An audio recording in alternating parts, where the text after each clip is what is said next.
सद्गुरु गंगा गिरी महाराज सद्गुरु नारायण गिरी महाराज समर्थ सद्गुरु किशनगिरी बाबा बजरंग बली हनुमान प्रभु रामचंद्र भगवान की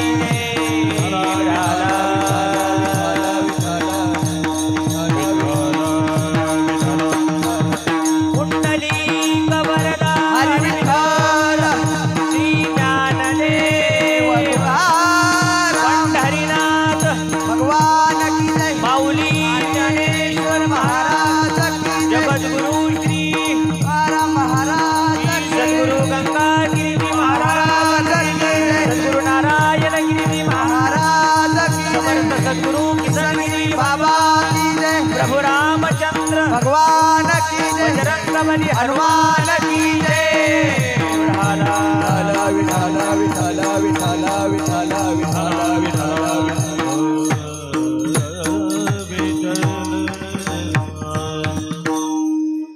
आता जागा रे भाईनो जागा चोर निजल्या नाडोनी भागा कैसे असोनी ठाऊकी नेना दुःख पावाल पुढली पेना आता नकारे भाई नकारे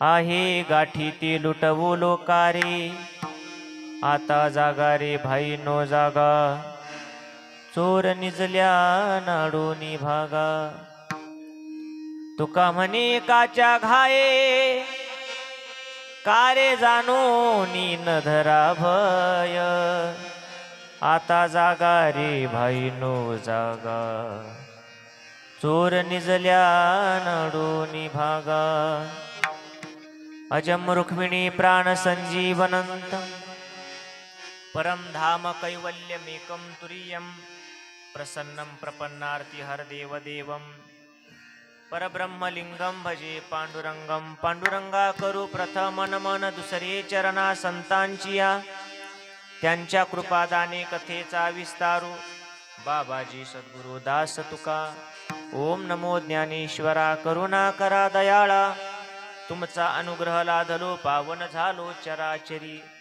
जयांची केलिया स्मरण होय सकळ विद्येचे अधिकरण तेची वंदू श्री चरण श्री गुरूंचे ते नमस्कारून आता नमो सद्गुरु तुकया ज्ञानदीपा नमो सद्गुरु सच्चिदानंद रूपा नमो सद्गुरु भक्त कल्याण मूर्ती नमो सद्गुरु भास्करा पूर्ण कीर्ती चराचरी व्यापकता जयाची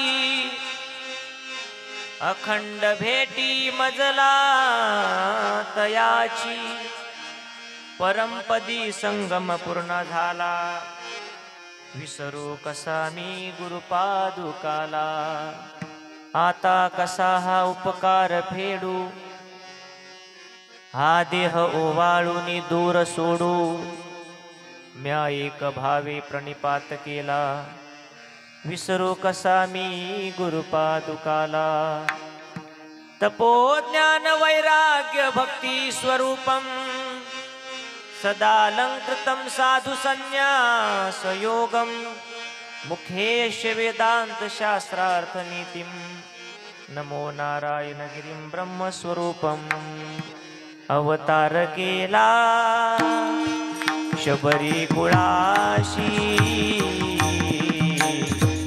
केले अवधूत ध्यान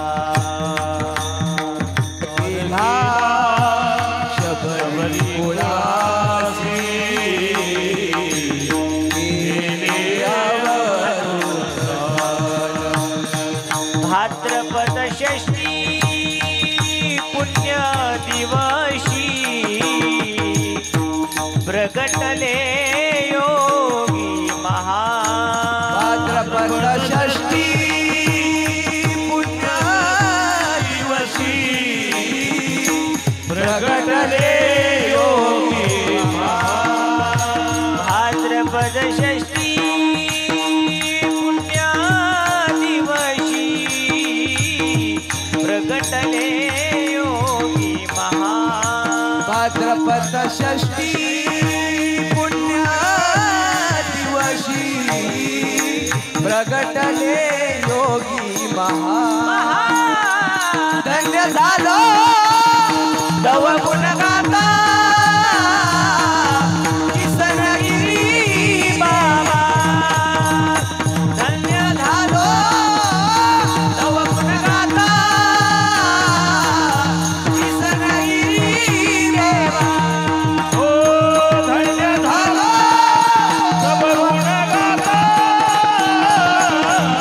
किसनगिरी बाबा धन्य झालो तव गुण गाता नारायणगिरी बाबा मस्तक हे पायावरिया वारकरी संतांच्या वारकरी संतांच्या वारकरी संतांच्या मस्तक हे मायावरी वारकरी संतांच्या वारकरी संतांच्या वारकरी संतांच्या मस्तक हे मायावरी वारकरी संतांच्या वारकरी संतांच्या वारकरी संतांच्या वारकरी संतांच्या मस्तक हे मायावरी वारकरी संतांच्या मस्तक हे मायावरी वारकरी संतांच्या वारकरी संतांच्या वारकरी संतांच्या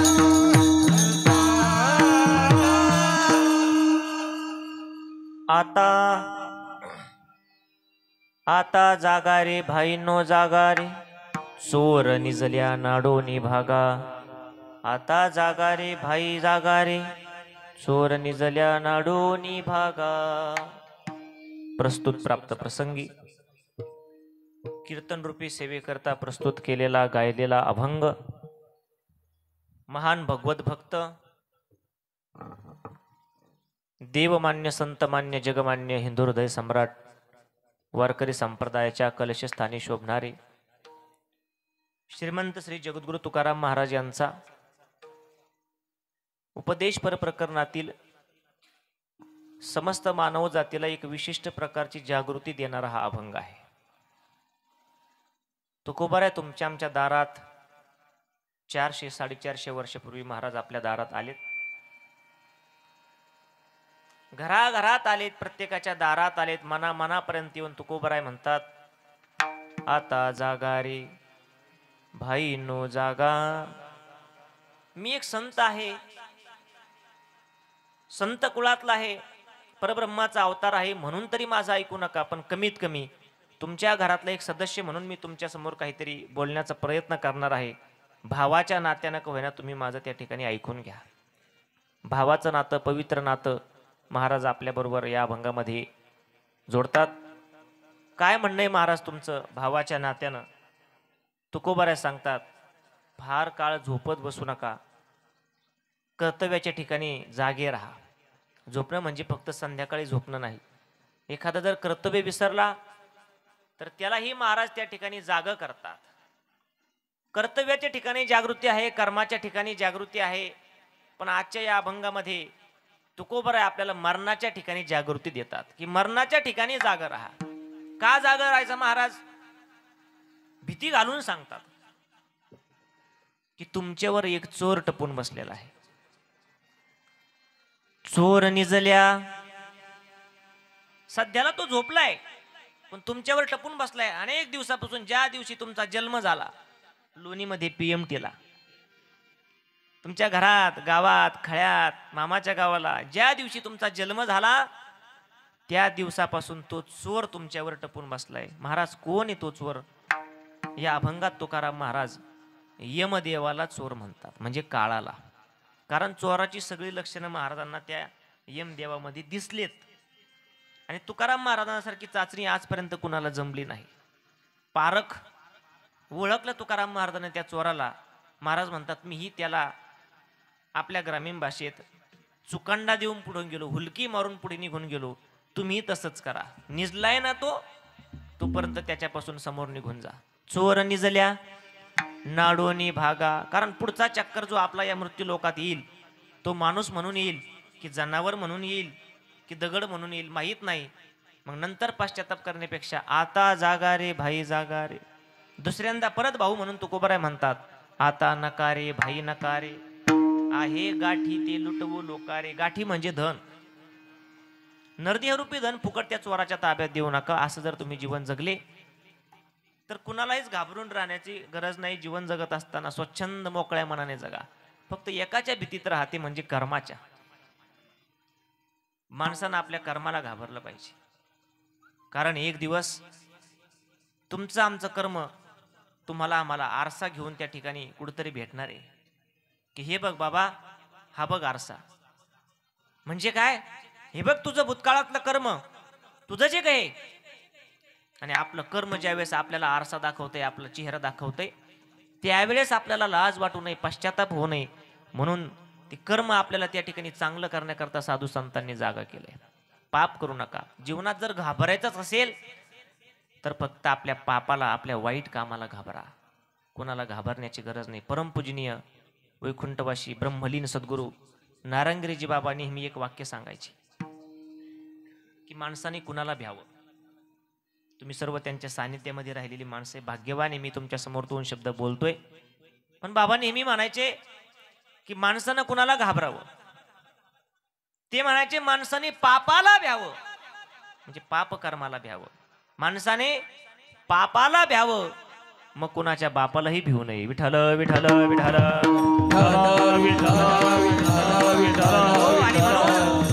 तुका म्हणे एकाच्या घाई, कारे जाणून न धरा भय. घाबरा, काय हरकत आहे. आपल्या कर्माला आपण घाबरलं पाहिजे. आता जागा रे भाई जागा रे, चोर निजल्या नाडोनी भागा. सेवेपूर्वी थोडासा परिहार. थोडा इको कमी राहू दे, इको गाताना. आज या ठिकाणी आपण या नांगळ परिवारामध्ये कशा करता जमलेलो आहोत सर्वांना माहीत आहे. पण वक्त्याचा आद्य करतो म्हणून सांगणं माझं काम आहे. 1 वर्षापूर्वी या परिवारातील आधारवड म्हणजे वडील निघून गेलेत कैलासवासी दशरथ भिकाजी पाटील नांगळ. आणि त्यामागे त्यांचा असणारा सर्व हा नांगळ परिवार. त्यामध्ये त्यांचे 3 मुलं आहेत, 1 बहीण आहे. त्यांची असणारी धर्मपत्नी गंगा भागीरथी ताराबाई दशरथ पाटील नांगळ. त्याचबरोबर त्यांची असणारी 1 भगिनी आहे. तेही त्यांना काही दिवसापूर्वी सोडून, त्यांचे दाजी सोडून गेलेत. परिवार असणारा त्यांच्या मागे गंगा भागीरथी, त्यांच्या असणाऱ्या भगिनी लहानबाई ढाकचवळे, त्याचबरोबर त्यांची मुलगी आहे सौभाग्यवती शोभाताई, आणि 3 मुलं श्री बाबासाहेब भाऊ, अनिल भाऊ आणि सुनील भाऊ. नातवंड परतवंड या ढाकचवळे परिवारामध्ये आपल्या नांगळ परिवाराच्या दुःखामध्ये सहभागी होण्याकरता आलेली सर्व पाहुणे मंडळी, आपल्या या सरलाबेट परिसरातील सर्वच पूजनीय टाळकरी भजनी मंडळी, गुणीजन, गायक, वादक, टाळ सर्वजण कुणाच्या तरी दुःखामध्ये सहभागी होण्याकरता आलोय. नाहीतर एवढा वेळ आपल्याकडे शिल्लक नाही की कुणाच्या तरी दारात जाऊन 2 तास मोकळं बसावं. एवढा वेळ आपल्याकडे नाहीये, भरपूर काम आहे. तुकाराम महाराज सांगतात, कोण कोणाच्या घरी येत आहे? कोण येतो घरा आपुल्या किंवा आमुच्या कशाला, काय ज्याचा त्याला नाही धंदा. पण आलात तुम्ही या परिवाराच्या दुःखामध्ये सहभागी होण्याकरता, तुम्हाला द्यावे तेवढे धन्यवाद थोडे आहेत. विठ्ठल. विठ्ठल सेवेकरता उपस्थित प्रभुप्रिय सज्जन माता भगिनी, ज्यांच्यामुळे कीर्तनाला रंग देवता असणारे सर्व गुणजन गायक वादक, त्यामध्ये आपल्या परिसराचं भूषण आमचे कृष्णा महाराज कुंजीर महाराजांचं या परिसरात महान कार्य आहेत. हे भविष्य घडवण्याचं महाराज काम करतात. महाराजांना मी धन्यवाद देतो. सर्व आमचे बाळ टाळकरी मंडळी भगिनी, परिसरातील सर्व टाळकरी मंडळी, विनेकरी बाबा आणि पंचक्रोशीतील टाळकरी मंडळी वेगवेगळ्या गावाहून आलेली आहेत. सद्गुरू ब्रह्मलीन गंगागिरीजी बाबा, सद्गुरू नारायणगिरीजी बाबा या सर्व थोर महात्म्यांचा तुम्ही आशीर्वाद घेतलेला आहे. मोठा कार्यक्रम म्हणलं की बाहेरून गुणजन गायक वादक बोलवावे लागतात, बोलवले पाहिजे. पण मग आमच्या नसण्याने, आम्ही ज्या वेळेस उपस्थित नसतो त्यावेळेस तुमच्या गावातला पंचक्रोशीतला परमार्थ कोण टिकवतं? भजन तर चालू आहे, टाळाचा आवाज चालू आहे, मृदंगाचा आवाज चालू आहे, भजन चालू आहे, पाचीला भजन आहे, बारीला भजन आहे, दशक्रियाला भजन आहे, 13व्याच्या कीर्तनाला भजन आहे, महिन्याला भजन आहे, श्राद्धाला भजन आहे, द्वादशीला भजन आहे, एकादशीला भजन आहे, सप्त्यात भजन आहे, महिनाभर काकडा आहे, घर बांधायचं भजन आहे, वाढदिवसाचं भजन आहे, वास्तुशांतीचं भजन आहे, घर पाडायचं सुद्धा काही दिवसांनी भजन होईल. हे कोण करतं वर्षभर? तर ही सर्व आमची पूजनीय टाळकरी मंडळी सर्वांच्या चरणी नतमस्तक होतो. मस्तक हे पायावरी या वारकरी संतांच्या मृदंगावरती सेवा देण्याकरता नेवासा तालुक्याचं भूषण जगदळे गुरुजींचा आशीर्वाद घेऊन आलेले आमचे गुरुबंधू योगेश महाराज शेजूळ, त्यांनाही धन्यवाद देऊ. ज्यांच्याकडून ही कीर्तन सेवा मला प्राप्त झाली, या परिवाराचे असणारे स्नेही नात भाचे म्हणायला हरकत नाही. आमचे देवगड संस्थांचे उत्तम पेटी वादक की वडलोपार्जित ज्यांच्याकडे ही सेवा आलेली आहे, कुठं शिकायला गेले नाही पण वडीलच उत्तम शिक्षक होते आणि देवगडलाच पेटी वाजवता वाजवता त्यांनी प्राण सोडला. आयुष्यभर पेटी वाजवली आणि पेटी वाजवता वाजवता प्राण सोडला. त्याच परंपरेत असणारे आमचे रामनाथ भाऊ शेळके या परिवाराचे स्नेह आहे, पाहुणे आहेत. काही दिवसापूर्वी त्यांनी फोन केला आणि सांगितलं की या परिवारामध्ये आपल्याला कीर्तन सेवा करायची आहे, म्हणून तुमच्यासमोर 2 शब्द बोलण्याचा योग. कीर्तन सेवेकरता उपस्थित सर्वच पाहुणे मंडळी आली आहेत, येत आहेत, काही येऊन जाणार, काही येऊन गेले आहेत. निमित्त मात्र आपल्याला एक तास सेवा करायची आहे, 1 पाऊण तास सेवेकरता ज्यांची उत्तम साऊंड सिस्टीम आहे, साई श्याम पुंतंबा म्हणजे आमचे श्यामभाऊ कनसे, बरोबर ना? एक दोन वेळा भेट झाली, पण आपल्या परिसरात ते नेहमी असतात आणि श्यामदादांची साऊंड सिस्टीम असल्याशिवाय आपले बाबाजी ही कीर्तनात प्रसन्न होत नाही. एकदा त्यांच्या नावाने टाळी वाजवा. आम्ही काय बोलणार? 1 तास 1.25 तास ही किती वाजवणार, किती टाळ वाजणार, किती म्हणणार? परंतु हा आवाज स्वच्छ तुमच्यापर्यंत पोहोचवायचा असेल, कितीतरी कीर्तनकार या साऊंड सिस्टीमने 5,000 वरून 51,000 वर नेऊन ठेवले. पिंगळा आता 51ला गेला बरं का. हा येत नाही कशाने? हे जर नसतं तर कधी पिंगळा गाजला असता. म्हणून श्यामदादांना द्यावे तेवढे धन्यवाद थोडे आहेत. माझ्या उरलेल्या वेळेमध्ये सेवा पूर्ण करण्याचा प्रयत्न करतो. विठाल हो, अजूनही भरपूर वेगवेगळ्या क्षेत्रातली मंडळी या परिवाराकरता आलेली आहेत. मला सांगितलं आल्याच रामनाथ भाऊनी आणि सर्वच आमचे असणारे शेलार साहेब, त्यांनी सांगितलं की कैलासवासी दशरथ बाबांचं राजकीय क्षेत्रात महान काम होतं. काही वर्ष ते चेअरमन राहिले आणि त्यांना ते नाव नेहमीच पडून गेलं. कारण आपण कोणत्या कामात योगदान देतोय याच्यावरून आपल्या जीवनाची सार्थकता ठरते. आमचे साधू संत मंडळी सांगून गेले, आजही गुरुवारी मंडळी सांगतात, परमार्थ परमार्थ परमार्थ करणं म्हणजे काय? रोज 2 कीर्तन असणं म्हणजे परमार्थ आहे का? रोज भजने रात्रभर म्हणजे परमार्थ आहे का? तो परमार्थच आहे, पण फक्त भजन म्हणजे परमार्थ नाहीये. फक्त टाळ वाजवणं म्हणजे परमार्थ नाहीये. एखादा राजकीय क्षेत्रात असेल आणि निष्कामपणे जर आपली सेवा समाजापर्यंत पोहोचवण्याचं काम करत असेल, कुठल्याही प्रकारचा जातीवादाचा विषय न घेता, वर्ण भेद, लहान मोठा, गरीब श्रीमंत याने आपल्याला मत दिलं का नाही, कुठलाच विचार न करता ती राजकीय सेवा जर योग्य प्रकारे एखाद्या गरीबाच्या दारापर्यंत तो व्यक्ती नेऊन घालत असेल, तर त्याला मेल्यानंतर कुठलंच पिंडदान करायची गरज नाही. त्याचं उत्तम कार्य हेच त्याला उद्धाराच्या दिशेला समोर लोटतंय. चांगलं काम केलं पाहिजे. मग ते राजकीय क्षेत्र असू द्या, वैद्यकीय क्षेत्र असू द्या, व्यवहार, सहकार, कला, क्रीडा, कृषी, सरपंच, उपसरपंच, तलाठी, भाऊसाहेब, तंटामुक्ती अध्यक्ष, चेअरमन, व्हाईस चेअरमन, अगदी पार RSS संघटना आणि पंतप्रधानापर्यंत यांना उद्धारा करता कधीतरी चांगलंच काम करावं लागणार आहे. ऐसे का हो न करा काही, पुढे नाही नाशेजा. आमच्या शेलर साहेबांनी सांगितलं. फार गोड व्यक्तिमत्व होतं आणि समोरचा कोण आहे, गरीब आहे, दुबळा आहे, श्रीमंत आहे, याने आपल्याला कधीतरी विरोध केला होता, कुठल्याच प्रकारचा विचार न करता सगळी राजकीय सेवा त्यांनी त्या व्यक्तीपर्यंत पोहोच केली आणि म्हणूनच तुम्ही सर्व मंडळी या ठिकाणी या वेळेत उपस्थित आहेत. त्यांचं उत्तम काम हेच त्यांना त्या ठिकाणी सद्गती देणार आहे. आणि त्यांचे असणारे चिरंजीव बाबासाहेब भाऊ, अनिल भाऊ, सुनील भाऊ आल्यालाच सांगितलं की ते हयात होते तेव्हाही त्यांना परमार्थात इतक्या टोकापर्यंत घेऊन गेलो. प्रयाग, काशी, अयोध्या सगळे देवदर्शन करून या ठिकाणी जीवनाची सार्थकता दाखवली. आणि देह ठेवल्यानंतर त्यांचं अस्थिविसर्जन अयोध्येच्या नदीचं पाणी म्हणजे तीर्थ, प्रयाग, काशी सगळ्या ठिकाणी अस्थिविसर्जन करून मग ते पिंडदान झालं. आणि स्वतःच उत्तम कार्य एवढं आहे.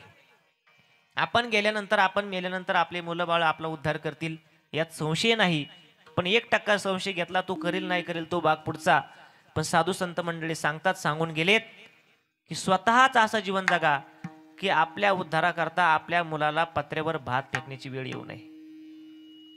फेकतो आज काही काही घरात उपास करू जेव घालतात, आमच्याकडे चालू आहे. किंवा तुकोबर आहे गमतीनं सांगतात, ही परिवार साधू संतांच्या सानिध्यामध्ये वाढलेले आहे, संस्कार आहेत, जवळ बेटाचा परिसर आहे. पूजनीय सद्गुरू रामगिरीजी बाबा, सद्गुरू ब्रह्मलीन नारायणगिरीजी बाबा, कोंडाजी काका, पूजनीय सद्गुरू गंगागिरीजी महाराज सर्व महात्मे या परिसराला लाभले. हा सगळा आपला दंडकारण्याचा परिसर आहे बरं का भजनी मंडळी. तुमची माझी पहिलीच भेट आहे.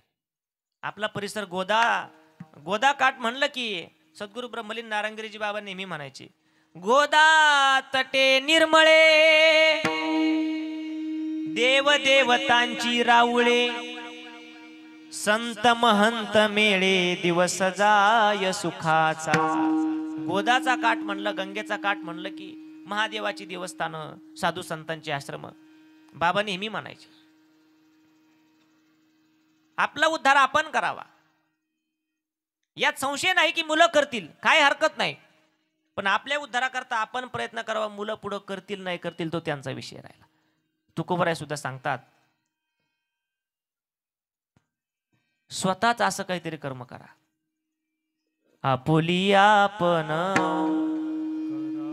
करा सोडवन, आपुली आपण करा सोडवन, आपुली आपण करा सोडवन, आपुली आपण करा सोडवन, आपुली आपण करा सोडवन, आपुली आपण करा सोडवन, हे आपुली आपण, आपुली आपण करा सोडवन, आपुली आपण, आपुली आपण करा सोडवन, आपुली आपण करा सोडवन, आपुली आपण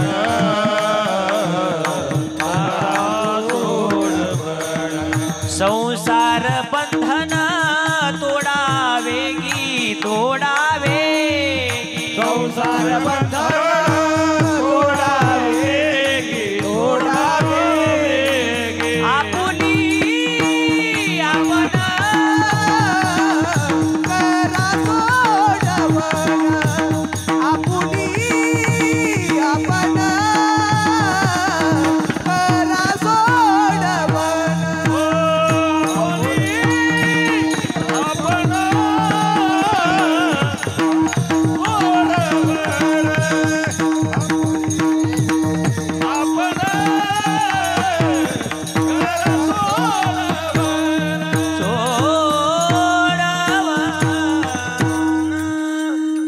आपुली आपण करा सोडवन. थोडे 2-3 फूट पुढे सारखा. काही भगिनी आपल्या उन्हात बसल्यात. 9 ते 11 कीर्तन असतात, 11 पर्यंत ऊन एवढं लागत नाही. सारखं थोडं न बोलता सारखा. महाराज सांगतात, उद्धरेद आत्मनात्मानम. आपुली आपण, आपल्या उद्धाराकरता आपण गेल्यानंतर आपल्या मुलाबाळाला प्रयत्न करावं लागतील. तर तुम्हाला 100 वर्षाचं, 60 वर्षाचं, 80 वर्षाचं, 90 वर्षाचं आयुष्य देवाने दिलं होतं. तुम्ही या मृत्यू लोकात येऊन काय केलं? काय केलं आपण? जुने माणसं म्हणायचे, माझ्या वयाला शोभणार नाही ते, जन्माला आला ह्याला तुम्ही म्हणा. मग तुम्ही काय केलं? कहा से आया कहा से नहीं, क्या लाया कुछ नहीं, आप तो मर गए, आप तो मर गए, यजमान को भी लेकर मर गए. तुम्ही तर खड्ड्यात गेले आणि पाहुण्याला घेऊन गेले. म्हणून या परिवारानं जिवंत होते तेव्हा आई वडिलांना प्रयाग, काशी, अयोध्या, वृंदावन हे सगळे तीर्थ घडवले. उद्धरेद आत्मनात, आपुली आपण. त्यांनी विचार केला आपण असतानाच हे सगळं करून ठेवावं, पण मुलं संस्कारी निघाले म्हणून हे सगळं नंतर होतंय. जाऊन 1 वर्ष झाले आणि 1 वर्षानंतरचा हा विधी आहे. यांनी देह ठेवला तो 1 वर्ष झालंय त्याला. याला आपली भारतीय संस्कृती म्हणतात की आई वडील आहेत तोपर्यंत जीव लावा आणि गेल्यानंतर स्मरण करा, नाहीतर मृत्यू लोकाचं थोडं उफराट वर्म माऊली सांगतात. ये मृत्यू लोकीचे उफराटे. काय उलट आहे? नाथांच्या घरची उलटीच खून पाण्याला मोठी लागली. पाण्याला कुठं तहान लागते का? पण लागते म्हणजे काय? उलट चाललंय सगळं. मुलाबाळांना आई वडील नकोशे वाटतात. जिवंतपणे बरं का, मेल्यानंतर करतील नाही करतील तो भाग वेगळा. ग्रामीण भागात अजून बरं आहे. जेवढे सगळे पितृतुल्य मंडळी माझ्यासमोर बसले, तुम्ही भाग्यवाने. घरात जायचं, रानात जायचं, एखाद्या झाडाखाली बसायचं, इकडे तिकडे बघायचं. कुणी जर नसेल तर आपल्या हाताने आपल्या पाठीवरती शाबासकी घ्यायची. नक्की घ्यायची बरं का बाबा. का घ्यायची? अजूनही आपली मुलं आपलं काहीतरी ऐकतात म्हणून शाबासकी घ्यायची. भाग्यवान आहे आपली मुलं. आपल्याला विचारतात घरात, दादा काय करायचं? दादा शेती घ्यायची होती, दादा शेती विकायची होती, दादा ताईला हे द्यायचंय, ताईला ते द्यायचंय. विचारतात काहीतरी. पण थोडंसं शहरात डोकून बघा, थोडासा वेळ मिळाला तर नाही मुलं आईबापाचं ऐकायला तयार. मेल्यानंतर सोडा. जिंदे बाप को रोटी न देवे, मरे बाद पछतैयो रामा, मरे बाद पछतैयो.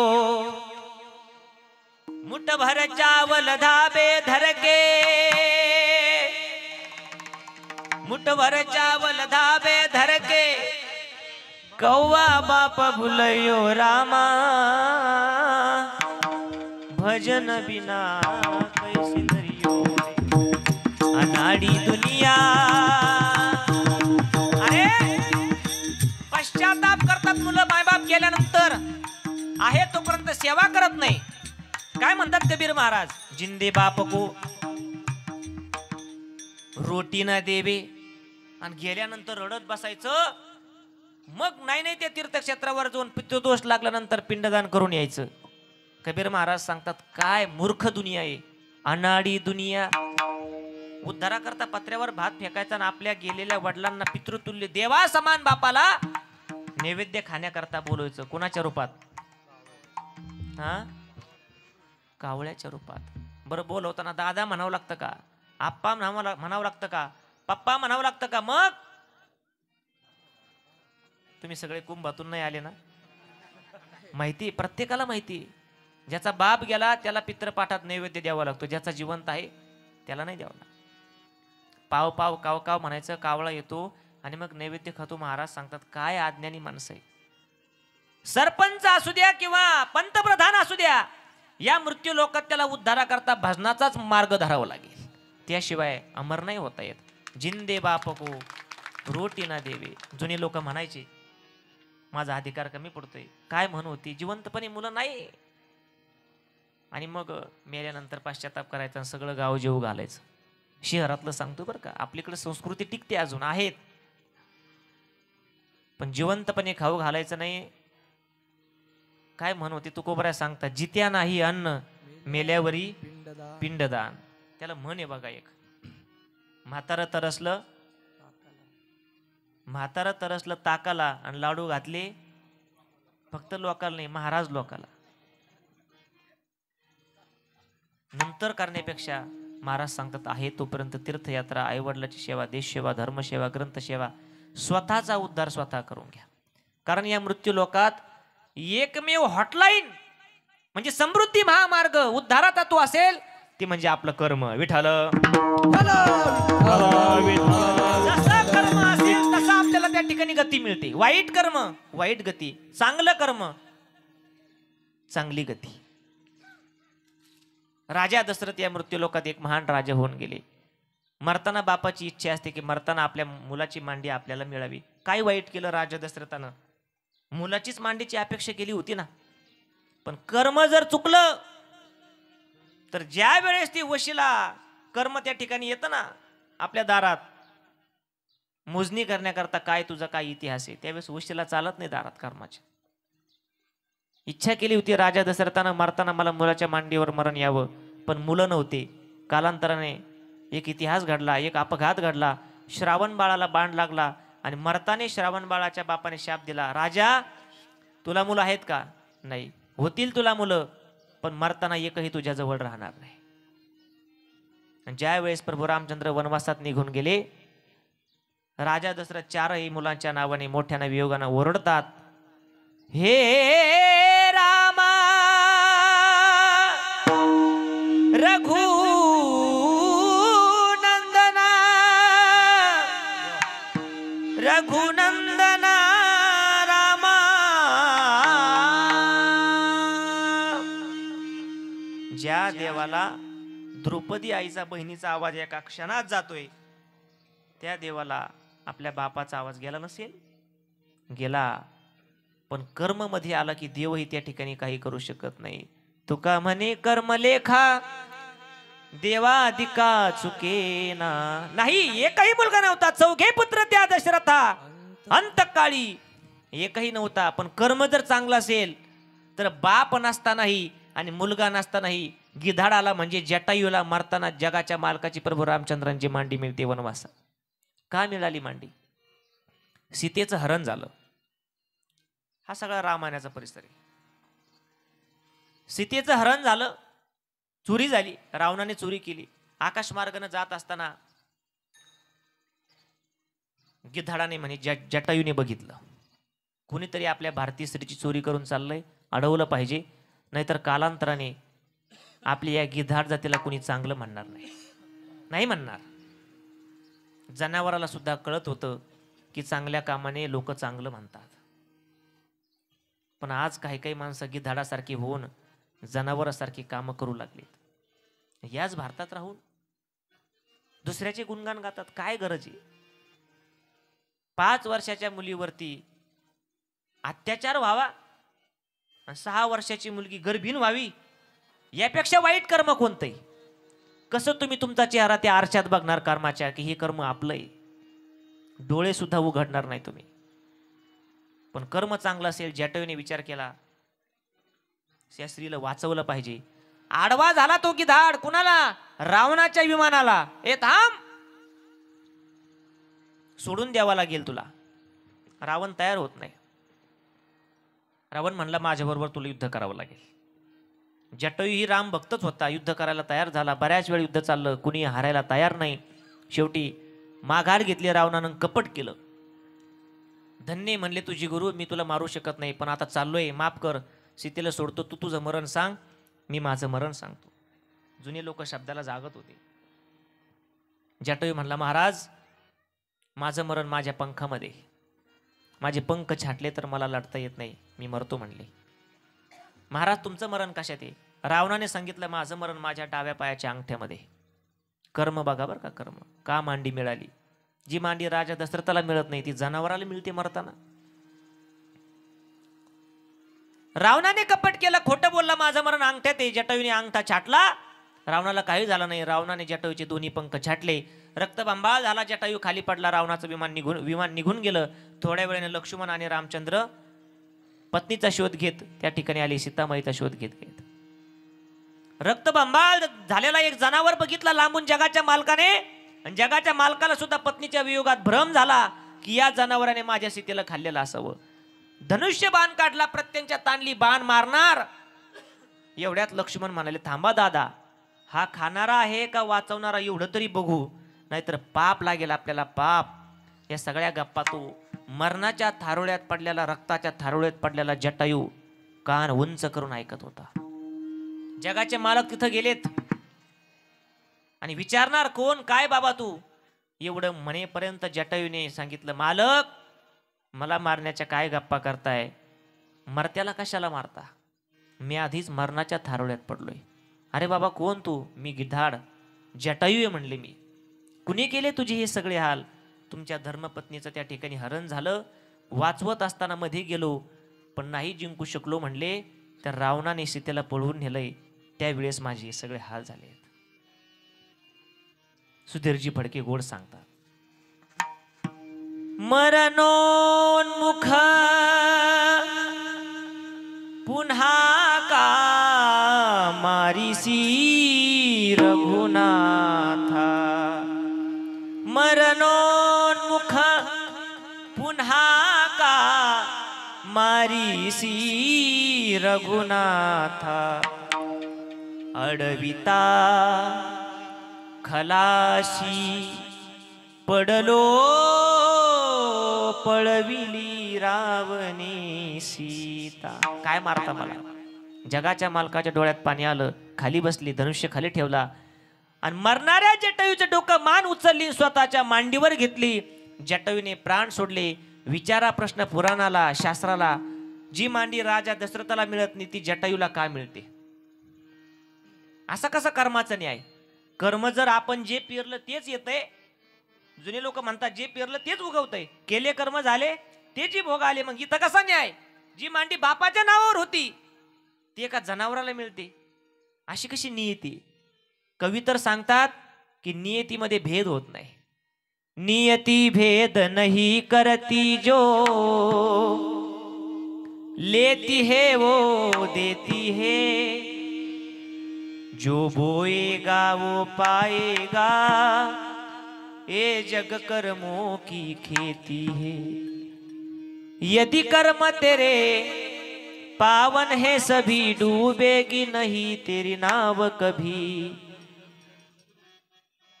तेरी बाह पकड़ के वो भेष बदल के आएगा. पता नहीं किस रूप में आकर नारायण मिल जाएगा. पता नहीं किस रूप में आकर नारायण मिल जाएगा. कर्म चांगला असेल तर जगाचा मालक बापाला सोडून वनवासात जटायूला भेटण्याकरता जातो. काय कर्म होतं असं जटायूचं? का तुकाराम महाराज तुम्हाला आम्हाला जागा करतात कर्म चांगलं करण्याकरता? जटायूचा सुद्धा इतिहास आहे. आमचे गुरु महाराज शांती ब्रह्मदेवगडचे बाबा नेहमी सांगत असतात, ज्यांच्याकडे मला शिकण्याचा योग आला. काय कर्म होतं जटायूचं? एक दिवस राजा दशरथ स्वर्गात गेले होते. कशा करता? इंद्राला भेटण्याकरता. कारण इंद्र हा राजा दशरथाचा मित्र होता. आपल्याला स्वर्गात जाण्याकरता साहेब मरावं लागतं, तेव्हा आपण स्वर्गवासी, तेव्हा आपण कैलासवासी.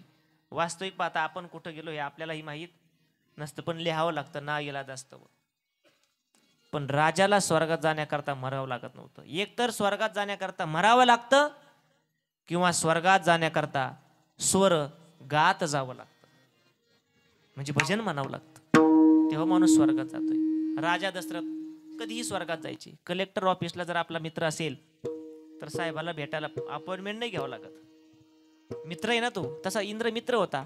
एक दिवस राजा दशरथ इंद्राला भेटायला गेले. खाली येत असताना स्वर्गाच्या पायरीवरून पाय घसरला ना आकाशाने, आकाश मार्गाने मृत्यूलोकात येऊन पडणार. या की धाडाने बघितलं जोगी धाड रामाच्या मांडीवर मरतोय. त्याने बघितलं कोणतरी राजा पडतोय, म्हणले याला वाचवलं पाहिजे.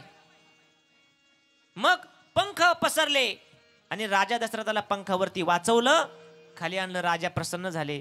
राजा म्हणले बोल काय पाहिजे तुला, मी तुझ्यावर प्रसन्न आहे. तो म्हणला मला काही नको, माझ्या गरजा फार कमी, अन्न वस्त्र आणि निवारा, यापेक्षा मला दुसरं काही नको. मग मागून घे म्हणलं काहीतरी. त्यावेळेस जटायूने सांगितलं महाराज माझं लग्न झालं नाही. म्हणले तुला लग्न करायचं का? कारण लग्न हा सगळ्यात मोठा प्रश्न आज प्रत्येकासमोर पडलाय. लग्न म्हणजे लॉटरी. आज लग्नाचं अवघड झालंय. जुन्या काळात होतं, वेळ होती, मुलावाल्यांची वेळ होती, मुलीवाल्यांची जरा कमतरता होती. मुलीवाल्यांना मुलाच्या वडिलांना बळच म्हणावं लागायचं. आजी तुमच्या काळात मुलीचा बाप मुलाच्या दारात जायचा आणि म्हणायचा पाटील आमची मुलगी पदरात घ्या बा, आमची मुलगी पदरात घ्या. पाटील म्हणायचे बघू, थांबा, विचार करू. काळाला हे पटलं नाही, या वेळेला पटलं नाही. पलटी पडली, पलटी बसली. परिवर्तनीय संसार का नियम हे. मुलावाल्यांची वेळ गेली, मुलीवाल्यांना डिमांड आलं. आता मुलावाले येतात मुलीवाल्यांकडे, पाटील आमचा मुलगा पदरात घ्यावा. आता तो 36चा झाला, तो पिंडीच्या पोत्यात तरी बसन का? पण हसू नका, परत शेतकऱ्यांचेच दिवस येणार आहे. या शेतीचा आशीर्वाद कधी वाया जात नाही. आज शेतकऱ्यांच्याच मुलाचे लग्न का होत नाही? तसा शेतकरी आज सगळ्यात मोठा श्रीमंत आहे. दरवर्षी शेती आपल्याला काहीतरी देते. दरवर्षी एखादा नोकरीवाला 1 लाख त्याला पगार असेल, कर्मधर्म संयोगाने त्याला जर काही झालं तर मुलीचं संगोपन कुणी करायचं? पण ही शेती बांधावरच्या आंब्याच्या झाडाच्या कैऱ्या चिंचा कवट खाऊन आपल्या मुलीला जिवंत ठेवते. म्हणून जुन्या काळात लोक शेतकऱ्याला मुली देत होते. आता बदल होणार आणि ही सुद्धा वेळ जाणार, कारण काळाला एक गोष्ट जास्त काळ चालत नाही. जुन्या काळात मोबाईल निघाला होता कृष्ण बाबा 1600चा, त्याच्यात सापाचा गेम होता. बेंडकी गिळली का साप लांब व्हायचा, बरोबर ना? हा मोबाईल गावात ज्याच्याकडे असेल एवढा डिमांड त्याला, आणि तोही असा वजनात राहायचा. कधीच त्याने फोन खिशात ठेवला नाही बरं का साहेब, कधीच नाही. मग दोरी आणि गळ्यात फोन. पण काळाला ते पटलं नाही बा, एकट्यानेच मजा करायची. एवढे फोन काढले, भिकाऱ्याकडे फोन आहे. इंदुरकर महाराज सांगत असतात ना, कोणाकडे फोन नाही आज? लहान मुलापासून भिकाऱ्यापर्यंत प्रत्येकाकडे फोन आहे. एक भिकारी दुसऱ्याला फोन करतो, अरे बाबा कुठे आहे तू? तो म्हणला अमेरिकेतून मी एरोप्लेन मध्ये बसलोय भीक मागून, आता इंडियाला उतरणार आहे, शिर्डीमध्ये उतरणार आहे. श्रीमंत झाले भिकारी, कोणाकडे फोन नाही. पण काळाला एक गोष्ट जास्त चालत नाही. दशरथाने विचारलं, लग्न करायचंय तुला? नाही महाराज, लग्न नाही करायचं. मग माझी इच्छा आहे मरताना मला माझं मरण माझ्या मुलाच्या मांडीवर यावं. अरे लग्नही करायचं नाही, मुलाच्या मांडीवर मरण कसं शक्य नाही म्हणले. महाराज तुम्हाला मुलं आहेत का? कुणी विचारलं. गिधाडानं जटायूनं, हो लग्न झालंय माझं, मला मुलं नाहीत. महाराज तुम्हाला जर मुलं झाले तर एक मुलगा मला दत्तक देताल? शब्द दिला राजा दशरथानं, देऊन टाकेल. कालांतरानं पुत्र कामेष्टी यज्ञ झाला. 4 मुलं झाले, राम लक्ष्मण भरत आणि शत्रुघ्न. पहिला मुलगा जटायूला बोलून त्यांच्या नावावर दत्तक करून टाकला. जगाचे मालक प्रभू श्री रामचंद्र. दत्तक पत्र ही जटायूच्या नावाने. जा म्हणले घेऊन बाळाला. वशिष्ठ ऋषींनी थांबवलं. राजा काय करतोय? अरे या मुलाचं भविष्य, या मुलाचं प्रारब्ध वेगळं आहे. बोलीला वाल्मिक तैसेची करीन वर्तुनी दावीन. यांनी कसं वागायचं ही यांच्या आधी लिहिलेलं आहे. म्हणून जटायूकडे पाठवून चालणार नाही. महाराज, गुरु महाराज त्याची इच्छा आहे मरताना मुलाच्या मांडीवर मरण यावं. म्हणले याच्या प्रारब्धाने बरोबर हा मुलगा मरणाच्या वेळी त्या ठिकाणी राहील. म्हणून 4 पुत्र त्या दशरथा. अंतकाळी एकही नव्हता, पण एका बाजूला जटायू पक्षी याचे स्वय झाला बाळ. त्याचा क्रिया पारू केला रामे. दशक्रियापर्यंत सगळे काम जगाच्या मालकाने करावी, ही कर्माची गती. विठ्ठल कर्माच्या ठिकाणी महाराज तुम्हाला आम्हाला जागा करतात. तुमच्या बापदादांनी चांगले कर्म केले होते तरीही त्यांना जावं लागलं. आणि तुम्ही चांगले कर्म करा किंवा वाईट कर्म करा तरीही तुम्हाला जावं लागणार, कारण तुमच्यावर एक चोर टपून बसलाय. जागं राहिलं तरी मरण आहे. हे बघा, माळ घातली तरी मरण आहे, आणि माळ नाही घातली तरी. आता सगळ्यांनी गंध लावला तरी मरण आहे, नाही लावलं तरी.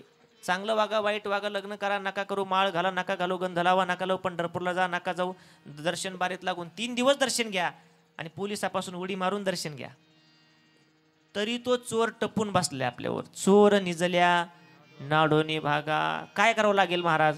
तुमच्या बाप दाद्यांनी जे केलं ना तेच तुम्हाला करावं लागेल. काय केलंय? भजन केलंय. कोणते बाप दादे? आपले आजे पंजे नाही, आपले आजे पंजे प्रपंच करताच आजा मेला पण जा मेला, बाप मसना नेला. आजा मेला पण जा मेला, बाप मसना नेला. देखत देखत ना तू पण तू, देखत देखत ना तू पण तू, दोही तैसा झाला. देखत देखत ना तू पण तू, दोही तैसा झाला. उठा उठा जागा पाठी, भय आले मोठे. उठा उठा जागा पाठी. कोणतं भय महाराज आमच्या मागे? म्हणले काळाचं भय. आणि ते काळाची भीती घालून तुम्हाला आम्हाला जागवण्याकरता 450 750 वर्षापूर्वी महाराज आपल्या दारात आले. कोण महाराज? निवृत्ती, ज्ञानदेव, सोपान, मुक्ताबाई, एकनाथ, नामदेव, तुकाराम, गोरोबा काका, चोखोबऱ्या, सावता महाराज, ब्रह्मलीन सद्गुरू गंगागिरीजी बाबा तुमच्या आमच्या दारात आले. सद्गुरू नारायणगिरीजी बाबा का आले दारात? तुम्हाला आम्हाला जागवण्याला आले. तुकाराम महाराज दारात पहाटे पहाटे 4 वाजता मोराच्या पिसाऱ्याचा टोप घातलेला आहे, एका हातामध्ये टाळ आहे, गळ्यात विणा आहे. भजन करत करत करत करत तुमच्या आमच्या बाप दाद्याच्या दारात आले. वासुदेवाच्या रूपाने वासुदेवाला हो, वासुदेवाला दुपारच्या पहारी. बरोबर ना? नाही मग तुम्हाला माहिती आता हे असतात सकाळच्या पहारी. दुपारी नाही येत वासुदेव. आता वासुदेव दुपारी येतो आणि पुलावर कपडे बदलतो, स्कूटीवर येतो ना तो, इजरीवरून जागा घालतो. तो कधी आपल्याला जागा करायचा. पण महाराजांनी स्मशान जोग्याचं रूप घेतलं. तुमच्या आमच्या दारात आले, मोठ्याने आवाज दिला. गातो वासुदेव मी ऐका, चित्त ठाई ठेवून भावे का, डोळे झाकून रात्र करू नका, काळ करीत बैसला असेल एखागा. म्हणले मोठ्याच्या घरी चोरी केली. RR पाटील गेले ना, मारावं लागलं ना.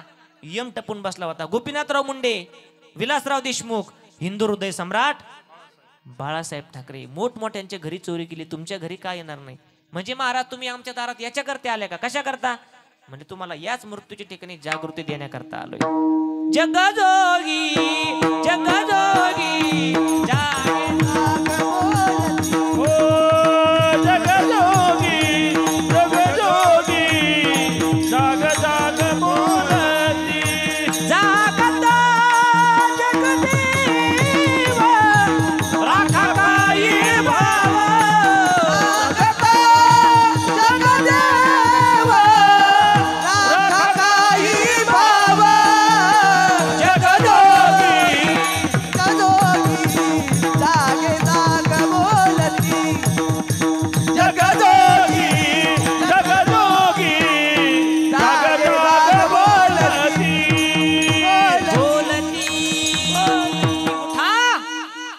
जागे व्हा म्हणले. कुठपर्यंत डोळे जागताय?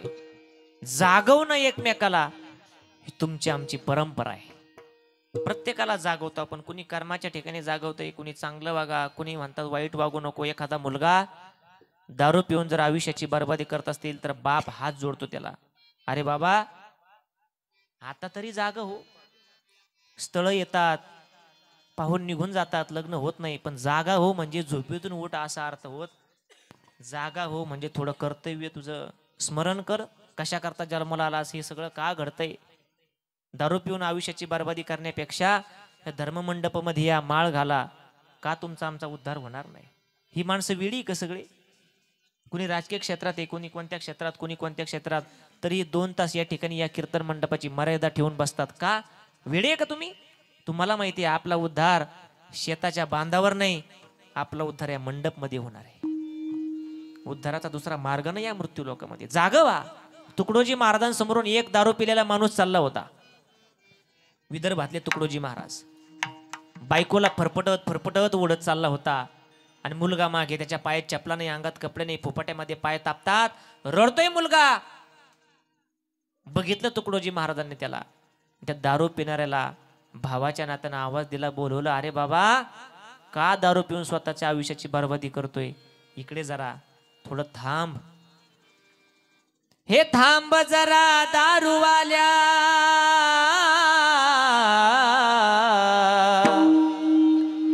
थांब जरा दारूवाल्या, तू बोल गड्या रे, तू बोल गड्या रे, हिला सोड गड्या रे. धन्यवाद शंभू. देवाने जन्म तुला या भारती दिला, भारती दिला या भारती दिला. हे हिंदू भूजा राजसा तू सोड रे हिला, सोड रे हिला, तू सोड रे हिला. वाटत नाही काही तुला? कशी नाही जनाची मनाची, कशी नाही जनाची मनाची लाज तुला रे, तू बोल राजा रे, हिला सोड गड्या रे. काय गरज होती सद्गुरु ब्रह्मलीन नारायणगिरी बाबांना या भूमीमध्ये अवतार घेऊन तुमच्या आमच्या दारात हा टाळ, हे भजन, हा मृदंग आणून घालण्याची? पण त्यांना माहिती यांचा उद्धार दारू पिऊन नाही, यांचा उद्धार भजनानेच होणार आहे. आले तुकाराम महाराज, जागी व्हा बाबाओ. आणि संत म्हणून नाही, एक लहाना किंवा मोठा भाऊ म्हणून माझे दोन शब्द ऐका. काय म्हणणं आहे तुमचं महाराज? महाराज अभंगाच्या पहिल्या चरणात सांगतात. आता जागा रे भाई नो जागा, वा कृष्णा बाबा. आता जागा रे भाई नो जागा, आता जागा रे भाई नो जागा, आता जागा रे भाई नो जागा, जागा आता जागा रे भाई नो जागा, आता जागा रे भाई नो जागा, जागा रे भाई नो जागा, जागा रे भाई नो जागा, काढून भागा, काळाने जण्या काढून भागा रे भाई नो जागा रे भाई नो जागा, आता जागा रे भाई नो जागा, नाडोनी भागा, चोरांनी जल्या, नाडोनी भागा भागा भागा, आता जागा रे भाई नो जागा, जागा रे, भाई नो जागा, जागा रे भाई नो जागा. आता जागा रे भाई नो जागा, तोर निजल्या नाडोनी भागा, तोर निजल्या नाडोनी भागा, तोर निजल्या नाडोनी भागा. हो आता जागा रे भाई नो जागा, काळाने जण्या नाडून भागा, काळाने जण्या नाडून भागा, काळाने जण्या नाडून भागा. विठोबा रखुमाई. विठोबा रखुमाई, भजन करा बसल्या बसल्या मायबाप. रखुमाई, विठोबा रखुमाई, विठोबा कुमाई विठोबा रखुमाई, विठोबा रखुमाई, विठोबा रखुमाई,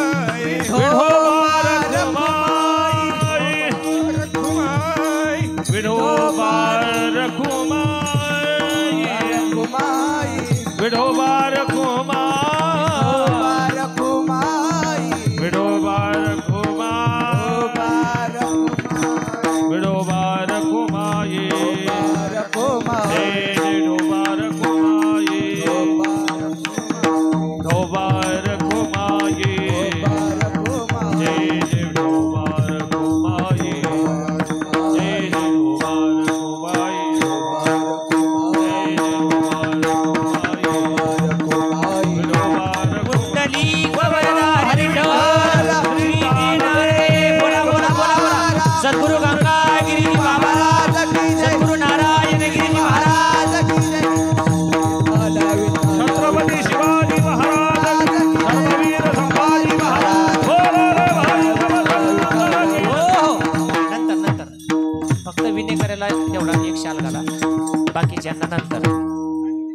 एक 5 मिनिटांमध्ये आपली सेवा संपेल. बाकीचे खाली बसा. ज्ञानेश्वर माऊली झालं का मग घालू. हा, बाकीचे बसा खाली. आता जागा रे भाई नो जागा, चोर निजल्या नाडोनी भागा. जगद्गुरु तुकाराम महाराज एका भावाच्या नात्यानं तुम्हाला आम्हाला एक आर्त हाक देतात, आरोळ देतात. ऐका साहेब, एक 5 मिनिटं अजून. जय विठ्ठल झाला की मग आपण 10 मिनिटात सत्कार घेऊ. हा, आपल्या कीर्तनाला उशीर झाला, 11:15 म्हणून 5 मिनिटं जास्त घेतोय. आपण सगळ्यांची व्यवस्थित सत्कार करणार आहे. बसा, या पुढे या. महाराज म्हणले संत म्हणून सोडा, पण एक भाऊ म्हणून तरी माझा ऐकण्याचा प्रयत्न करा. काय ऐकायचं महाराज तुमचं? थोडा बेस आणि आवाज. महाराज म्हणले जागे व्हा बाबा हो, मरण तर तुम्हाला येणारच आहे, पण मरणाच्या आधी कधीतरी थोडासा परमार्थ करून घ्या. उद्या जर आई वडील मरणार आहे आणि आज जर तुम्ही त्यांच्याशी वाद घालता तर आज जागे व्हा. कारण क्षणभंगूर हे जाय न कळता, कधी मरण येईल माहीत नाही. नका वाद घालू, आयुष्य चांगलं जगा. कुठत रडत जगू नका आयुष्य. महाराज सांगतात आता जागा रे भाई नो जागा. का महाराज? महाराज म्हणले तुमच्यावर एक चोर टपून बसलाय. या अभंगात जगद्गुरु तुकाराम महाराज, भाऊसाहेब मामा, यम देवाला चोर म्हणतात. यम यम हा माणूस लय बेकार आहे बरं का. सगळ्याला मॅनेज करता येतं, पण अजून कोणी याला मॅनेज केलं नाही. ती एक खोका, दोन खोके. आता ते खोक्याची रक्कम मला नाही सांगता यायची, पण म्हणतात बाबा 25 एकदम ओके 25 खोके काहीतरी असं म्हणतात. 50 खोके एकदम. आपल्याला खोक्याची रक्कम माहित नाही. थोडक्यात 1 कोटी किंवा 1 करोड असू शकते. पण असं आहे का कोणी की पैशाच्या जोरावरती यमाला काही काळ थांबवलं? पैसे देऊन कधी यम थांबवत नाही. हा माणूस फार बेकार चोर येतो. महाराज म्हणतात का चोर आहे? कारण चोराची लक्षणं महाराजांना त्याच्या ठिकाणी दिसले. कोणते लक्षणं? एकतर चोर अधिकार नसताना त्या घरात जाऊन चोरी करतो, इतरांच्या वस्तू हाणून मारून घेऊन जातो, म्हणून तो चोर. यमही आपल्या घरी येतो, हे देवाने दिलंय, हे मायबापाने दिलंय, त्याचं नसताना तो घेऊन जातोय, कारण त्याला त्या खात्यावर नियोजित केलंय, म्हणून त्याला चोर म्हणतात. दुसरी गोष्ट, यम आपल्याला मारतो, चोरही आपल्याला मारतात घरी आल्यानंतर काही नाही भेटलं तर. मारिती झोडीती तोडीती निष्ठुर. आणि तिसरं लक्षण, भारतीय संविधानानुसार इंडियन पिनल कोड सेक्शन काय असेल ते तुम्ही बघून घ्या, कलम. चोर हा लपून बसतो. चोरी करायला आला की तो लपून बसतो, थोडक्यात दडी धरून बसतो. कोणत्या ज्वेलर्स मध्ये जाऊन याने सोनं खरेदी केलं तिथून पाळत ठेवतो, तर थेट घर कुठं आहे इथपर्यंत पाळत ठेवले जाते. तसा हा चोरही आपल्यावर जन्मापासून पाळत ठेवणे. घडोघडी काळ वाट याची पाहे, तो आपल्यावर टपलाच ना, अजूनही किती आहे अवकाश. आणि चौथं लक्षण, चोर हा त्यालाच दिसतो ज्याच्या घरी चोरी झाली. गावाला सकाळी कळतो, आरडाओरडा झाल्यानंतर, शामरावाच्या घरी चोरी झाली, रावसाहेबाच्या घरी चोरी झाली, सरपंचाच्या घरी चोरी झाली सकाळी. पण ज्याच्या घरी चोरी झाली त्याला लगेच कळतं. तसा यम हा चोर ज्याला घ्यायला आला त्याला दिसतो. उदाहरणार्थ, माझं मरण जर माईकला हात लावून या ठिकाणी लगेच असेल, येणार नाही 5-25 वर्ष, पण मला तो दिसणार, पण सांगण्याकरता माझी वाचा गेलेली असणार. यम दोघांनाच दिसतो. एक मरणाऱ्या व्यक्तीला, आणि 2 गावगाव कुत्रे असतात. कमी झाले ते इलेक्शन पिरियड मध्ये, नेऊन घातले दुसरीकडे.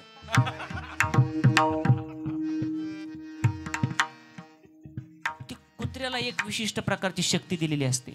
म्हणजे मी इकडचं नाही सांगितलं बरं का, कुत्र्याचं आमच्या तालुक्यातलं सांगितलं, त्या इकडचं काय. शिर्डीला कुत्रे जास्त झाले की ते टेम्पोत भरतात, नेवाशाला आणतात. नेवाशाची नगरपंचायत काय करते, जास्त झाली की राहू दिलं सोडतात. ती सारखी फिरतीवर असतात. कोण? कुत्रे. तर त्या कुत्र्याला यम आलेला कळतो असं जुने लोक म्हणतात. कारण धर्मराजाचा इमानदार कुत्रा स्वर्गाला गेला होता आणि जाताना नरकाच्या दारावर थोडं थांबले, त्याने यमदेवाला बघून घेतलं. रक्तवंशाने रक्त संस्काराने बाकीच्याही कुत्र्यांना कळतं की असा असा यम असतो. आजही गावात 4 जण वाट्यावर पट्टे खेळत होते. 85, 80, 82 आणि 92 असे वयाचे 4 जण. एक स्पेशल वाटा असतो, त्याला कोणता वाटा म्हणतात? कुचर वाटा. पत्ते खेळत असताना कुत्र इवळायला लागलं साहेब. त्याचं भुंकणं वेगळं असतं आणि इवळणं वेगळं असतं. इवळी ठोकली, रामभाऊ श्यामभाऊ म्हणतात, श्यामभाऊ अपशकुन होतोय. काय? कुत्र इवळायला लागलंय. हो ना म्हणले. कोण आहे आपल्या गावात जाण्यासारखं? ही 4 सोडून. म्हणले खालच्या खड्यातले आबा आहे ना, ते त्यांनी महिना झाला जेवण सोडलं, बहुतेक आता आलाय म्हणले यम. कुत्र्याला यम दिसतो मरणाच्या व्यक्तीला. हे लक्षण चोराच्याही ठिकाणी बसलं, म्हणून महाराज त्याला चोर म्हणतात. ऐका बाबा हो, माझं भाऊ म्हणून सांगतो, घरातला सदस्य म्हणून सांगतो. महाराज, कोणत्या काळात तुम्ही आम्हाला भाऊ म्हणता? ज्या काळात सक्का भाऊ पक्का वैरी होतोय, त्या काळात सख्या भावानं लहान्या भावानं मोठ्याच्या डोक्यात लाकडाचा दांडा घातला आणि त्याचा प्राण घेतला. राहुरी तालुक्यातील घटना, वांबुरी. का? फक्त बांधावरचं झाड तोडलं म्हणून 3 महिन्याची घटना, आणि तुम्ही महाराज आम्हाला भाऊ म्हणता, पात्रता नसताना. भावकी कायलाही चांगली असते का? भावकी फार वाईट. तुमची नाही, आमची नाही, आणि जनावराची सुद्धा नाही. शांती ब्रह्म एकनाथ महाराज मेले, प्रेत यात्रा निघाली त्यांची, लीला केली त्यांनी मरण्याची. प्रेत यात्रेत सगळे भावबंद सामील झाले. त्र्यंबक पंत, दामाजी पंत, जालिंदर पंत सगळे आले. आणि मेल्यानंतर चौघा भावगांनी भावकींनी प्रेत उचललं आणि खालून बोलू लागले. बघा म्हणले ऐकनाथ, आयुष्यभर आपल्याला जुमानला नाही, परमार्थ करत बसला, टाळ वाजवत बसला, कधी आपल्याला मोजलं नाही. आपण सांगत होतो आपल्या वर्णाला धरून राहा, गाढवाला पाणी पाजण्याची गरज नाही, ऐकलं आपलं. पण मेल्यावर तरी आपल्या खांद्यावर जावं लागतंय. ही भावकी बर का. हे नाथ महाराजांनी ऐकलं वर तिरडीवर, आणि मेलेले नाथ महाराज ताड देशी उठून बसल्याने आवाज दिला, त्र्यंबक पंत खाली ठेवा, खाली. हे म्हटले कोण बोलतंय बुवा, आपण तर चौघच आहेत. वरती बघितलं, मेलेला माणूस उठून बसलेला बघितला. खांदेकरी थांबले असते का? पळून जायला लागले. हात धरला एकाचा. काय झालं? तुमच्या खांद्यावर नाही जायचं म्हणले. मी बघन, तुम्ही मेल्यावर नीट बोला ना म्हणले. भावकी लय बेकार. जुन्या काळात लग्न जमवण्याकरता गाडी बैलात जायचे. गाडी बैल, मोटरसायकल नाही, काय नाही. ज्या त्या काळची ती एक डिमांड होती. बाबा होती का गाडी बैल? यांच्या काळात असेल गाडी बैल. तुमच्या सोयरी केला होती. बैल कसे होते? खिलारी. भूषण होतं ते. खिलारी बैलाची गाडी दारात आली तर म्हणायची बहुतेक श्रीमंत दिसतात, कारण बैलावर ते गोधन मोजल्या, श्रीमंती मोजल्या जात होती. भावकी कशी सांगतो, जनावरांची सुद्धा चांगली नाही. संपलं माझं कीर्तन. लग्न जमवण्याकरता गेले, गाडी खाली त्या पाटलाचं कुत्रही गेलं. कुत्र गाडी खाली जात असतं, ते प्रवासात बरोबर चालतं. जवळ गेल्यानंतर पाटलाला कळलं आपलं नातवाचं लाडकं कुत्रा आपल्या गाडी खाली आलं. इकडं आलं आणि इकडंच काही झालं तर नातू जेवणार नाही संध्याकाळी. योगेश महाराज गाडीत घेतलं कुत्र. गाडी मुलीच्या इथं गेली, त्यांनी बघितलं पाहुण्यात आले, पण पाहुण्याबरोबर कुत्रही गाडीत आलं. नक्कीच लाडाचं दिसतंय. तिथं गेल्यानंतर जेवढा पाहुणाचार पाटलाचा आणि पाटलाच्या घरच्याचा झाला, तेवढाच पाहुणाचार कुत्र्याचाही झाला. कुत्र म्हणलं, जाफराबाद चांगलं दिसतंय. एवढा पाहुणाचार त्याचा कधी झाला नव्हता. चला म्हणले, हे जसं यांच्या सोयऱ्या धायऱ्याला भावकीला भेटतात, आपणही आपल्या सोयऱ्या धायऱ्याला भेटायला जाऊ. गावात गेलं कुत्र, दिवसभर आलं नाही परत. संध्याकाळी गाडी निघाली तरी कुत्र दिसताना. मालकाच्या डोळ्यात पाणी आलं. मुलीवाल्यांना सांगितलं, तुमची मुलगी पसंत आहे, पण आमचं कुत्र आणून घातलं तर तुमची मुलगी आम्हाला मान्य आहे, नाही तर लग्न होणार नाही. ते म्हणले आणून घालू. झाला प्रवास. घराजवळ आली, अंधार पडलेला. मग कुत्र पळत पळत आला आणि गाडी खाली शिरलं. पाटलाने उचलून घेतलं आणि बघितलं रक्त भांबाळ झालेले कुत्र. डोळ्यातून पाणी येतंय, भळभळ भळभळ, कानातून नाकातून रक्त गळतंय. कुत्र्याला मालकाने उचलून घेतलं आणि विचारलं, अरे बाबा कुठे गेला होता तू, आणि कुणी केले हे तुझे हाल? कुत्र्याने सुद्धा डोळ्यात पाणी आणून सांगितलं, मालक तुम्ही जसं तुमच्या पाहुण्या रावळ्याकडे स्वागत करण्याकरता गेले, पाहुणाचार घेण्याकरता गेले, मलाही वाटलं माझ्या पाहुण्या रावळ्याकडे भावकीकडे जावा. गावात गेलो म्हणले चक्कर मारायला. हे सगळे हाल माझ्या कुणी केले? काय हिंमत आहे तुमची बोलायची? कारण शेजारी बसले ना. पण ही भावकी नाही, ही भावकी नाही सांगायची मला, अविचाराची भावकी सांगायची. भावकी म्हणजे फक्त रक्त नाही, एका विचाराचे सुद्धा भाव असू शकतात. विचार नसेल तर प्रल्हादे जनक बिभीषणे बंधू. बिभीषणाला रावणाचे विचार मान्य नव्हते, भावकी तोडून टाकली आणि लंकेचं राज्य सोडून दुश्मनाला मिळाले, स्वतःच्या भावाच्या रामचंद्रांना मिळाले. महाराज म्हणतात अशी भावकी नाही बाबा. एका भावाकरता दुसऱ्या भावानं रडावं, ही भावकी पाहिजे. रामायणामध्ये लक्ष्मणाला शक्ती लागली. जगाचे मालक काही करण्याची ताकद असताना सुद्धा लक्ष्मणाचं शिर मांडीवर घेऊन मोठमोठ्याने रडत होते. काय भाव असेल तो? मेरे लखन दुलारे बोल कछु बोल, मत भैया को रुलारे बोल कछु बोल. बोल माझ्याशी बाबा. लहान्या भावाकरता मोठ्या भावाने रडावं. आजही बाप गेल्यानंतर लहान्या भावावर बापा इतका जर कोण प्रेम करत असेल तर तो मोठा भाऊ आहे. म्हणून महाराज सांगतात, माझं भाऊ म्हणून तरी ऐका. आता जागा रे भाई नो जागा, चोर निजल्या नाडोनी भागा आता जागा रे भाई नो जागा चोर निजल्या नाडोनी भागा ज्ञानेश्वर ज्ञानराज माऊली तुकाराम ज्ञानेश्वर माऊली ज्ञानराज माऊली ज्ञानेश्वर माऊली ज्ञानराज माऊली ज्ञानेश्वर माऊली ज्ञानराज माऊली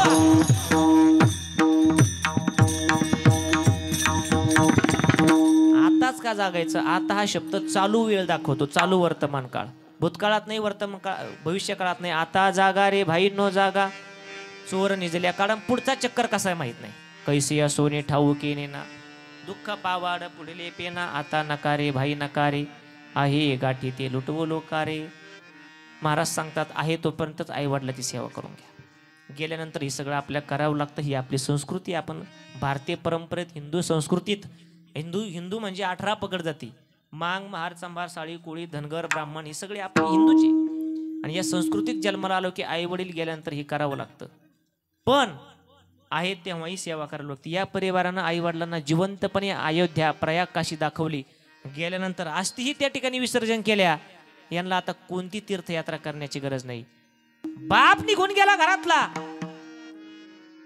की सगळा आधार निघून जातोय जोपर्यंत विठ्ठलासारखा बाप आपल्या घरात आपल्या पाठीवर म्हणजे आपल्या घरावर उभा आहे 28 युगापासून तो उभा राहिला ना भक्ता करता तसा बांधावर रात्रंदिवस पळणारा बाप मुलाकरता विठ्ठलापेक्षा कमी नसतो आणि रखुमाई सारखी आई जोपर्यंत घरात आहे तोपर्यंतच घररूपी पंढरीमध्ये पुंडलिकाला आनंद आहे नाहीतर पंढरी ओसाड पाडल्या जाते कोणतीच तीर्थयात्रा करण्याची गरज नाही लेकरांना आजकाल तरी माय बाप केवळ काशी तेने नव जावे तीर्थासी बाप पाठी उभा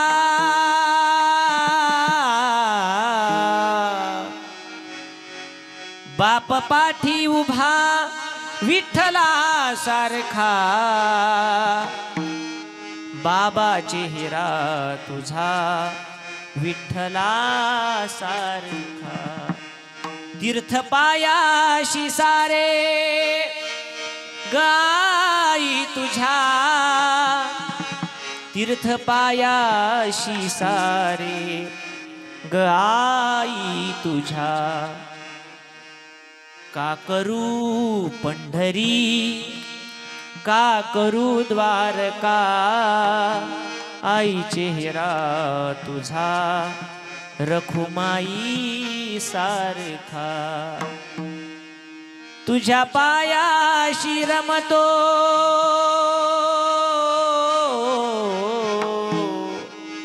तुझ्या पायाशी रमतो सारखा सारखा